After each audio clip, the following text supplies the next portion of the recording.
최근 입장료를 받기 시작하면서 인근 주민과 갈등을 빚고 있습니다.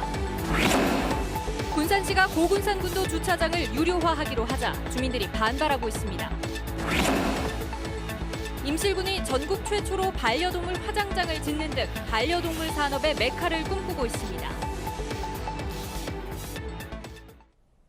여러분 안녕하십니까? JTB 8시 뉴스입니다. 태풍이 지나가고 이틀 만에 다시 적지 않은 비가 내리고 있습니다. 가뭄을 해소하고 더위를 식혀주는 비지만 짧은 시간에 많은 비가 내리는 곳도 있어서 각별한 주의가 필요합니다. 첫 소식 권대성 기자입니다. 밭 주인의 말로 돌멩이처럼 메말랐던 황토밭. 며칠 전 태풍 때에 이어 다시 비가 내리면서 질척거릴 정도로 바뀌었습니다. 고사 직전이던 밭은 생기를 되찾기 시작했습니다. 농민은 비가 잠시 멈춘 숨을 타 비료를 줍니다. 죽기 일보 직전에 비가 내린 거예요. 약비네요, 그러면. 네, 쪼그라들었다가 이게 계속 성장을 해야 하는데 성장이 안 됐잖아요. 그동안 한 두어 달 비가 안 온 게. 이제 비 온 게 이제 크기 시작하고 이제 새파래지잖아요. 노란했었는데. 벼 이삭이 팬 논에도 물이 고였습니다. 물 관리가 중요한 때인 만큼 농민은 꼼꼼히 배수로 등을 살핍니다. 물이 제대로 빠지는가, 양수기가 또 물주고 안 들어가는가, 그거 보고 오는 거지. 어제 늦은 밤부터 시작된 비는 동부 산간을 중심으로 많이 내렸습니다. 남원과 장수에는 한때 시간당 40mm의 장대비가 쏟아져 오늘 하루만 100mm가 넘게 내렸습니다. 비는 내일까지 50에서 150mm가 더 내리겠습니다. 남원에는 호우경보, 장수와 순창, 부안에는 호우주의보가 내려져 있습니다. 짧은 시간에 강한 비가 내리거나 천둥 번개가 치고 돌풍이 부는 곳도 있을 수 있어 피해가 없도록 대비가 필요합니다. 비가 오면서 오늘 최고 기온은 25도까지 떨어지면서 선선했는데 내일도 28도에 머물겠습니다. 이번 주는 화요일에도 간간히 비가 내리고 수요일 오후부터 목요일까지 비가 이어질 것으로 전주기상지청은 내다봤습니다. JTB 뉴스 권대성입니다. 모두 26만 평, 편백나무가 빼곡히 군락을 이룬 숲이 완주에 있죠. 이 치유의 숲으로 알려지면서 많은 이들의 사랑을 받아왔는데 이 숲이 요즘 시끄럽습니다. 입장료를 받기 시작해서입니다. 오정현 기자가 취재했습니다. 고즈넉한 편백숲에 잡음이 일기 시작한 건 지난 15일. 숲 주인이 돈을 받으면서부터입니다. 근데 조금 하기 비싼 것 같아. 내 생각에는 5,000원이면 그잖아요. 어른은 5,000원, 마을 주민에게도 2,000원을 받습니다. 가장 발끈한 건 편백숲을 바로 앞에 둔 마을 주민들입니다. 저희 아버지 때부터 나무를 심었어요. 국가 조짐 사업 때, 박정희 대통령 때 다 심어가지고 그런 상황에서 자기들 어떤 그 자기 땅이라고 해서 딱 막은다는 자체는 좀 그 어불성설이 아닐까 그렇게 생각합니다. 또 유료화 탓에 숲을 찾는 발길이 줄게 되면 마을 장사에도 영향을 미칠 게 뻔해섭니다. 숲 주인 측은 그럴 만한 이유가 있다고 말합니다. 개발 계획이 주민들 반대에 막혀 수익 사업을 벌이지도 못하는데 매년 1억 원씩 들여 숲을 가꾸는 일이 더 이상은 부담스러워서입니다. 개방을 하고 보니 쌓여가는 건 쓰레기고 저희가 애써 비용 들여서 조성했던 야생화 숲들은 다 뽑아가 버리고 마을 사람들은 자꾸 우리들이 하는 것에 대해서 민원을 걸고. 주인이 따로 있는 땅인 만큼 완주군도 난감해하고 있습니다. 사유지잖아요. 지금 법적으로도 검토를 해보고 담론도 받아보고 이렇게 했거든요. 지금 입장료 받는 그 부분에 대해서는 뭐 이제 규제할 수 있는 부분이 지금 없는 것 같아서. 완주군은 일단 양측 만남을 주선해 중재에 나서기로 했지만 격해지다 못해 실타래처럼 엉켜버린 갈등은 당분간 쉽게 풀어지지 않을 것으로 보입니다. JTB 뉴스 오정현입니다. 군산 고군산군도가 연결도로 개통으로 자동차를 이용해 찾을 수 있게 되면서 곳곳에 공영주차장이 확보됐는데요. 군산시가 이들 공영주차장에 대한 유료화 방안을 추진하면서 반발을 사고 있습니다. 김진형 기자입니다. 연결도로 개통으로 많은 관광객이 몰리고 있는 군산 선유도입니다. 지난달에는 여름 휴가철 성수기를 맞아 보건소 앞에 330대의 차량을 수용할 수 있는 공영 주차장이 서둘러 조성됐습니다. 인근 장자도에도 지난해 대규모 주차장이 들어섰습니다. 군산시는 무료로 운영되는 이들 주차장에 대해서 유료 전환을 검토하고 있습니다. 군산시는 주차장이 유료화되면 주민 수익 향상과 효율적인 주차 관리가 가능해 교통 체증 해소에도 긍정적인 효과가 있을 것으로 보고 있습니다. 선유도 보건소 앞 정자도 휘차지 2개소에 대해 유료화로 운영할 계획으로 현재는 주차 관리 시스템 구축을 위해 공사가 진행되고 있습니다. 그러나 주민 생각은 다릅니다. 주민들은 관광 기반 시설이 부족한 상황에서 주차장 유료화는 오히려 관광객 감소로 이어지는 역효과가 나올 게 뻔하다는 지적입니다. 또 대부분 공영 주차장이 무료로 운영돼 형평성에도 어긋난다는 주장입니다.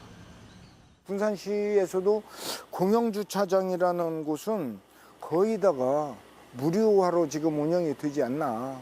그 시내 주요 곳곳에 있는 그 주차장도 그런데 굳이 관광지인 선유도 핵심에만 유료화를 두면 공영 주차장 유료화가 긍정적인 효과 못지않게 역효과도 우려되는 만큼 충분한 시간을 두고 전문가와 주민들의 의견을 수렴하는 신중한 접근이 필요해 보입니다.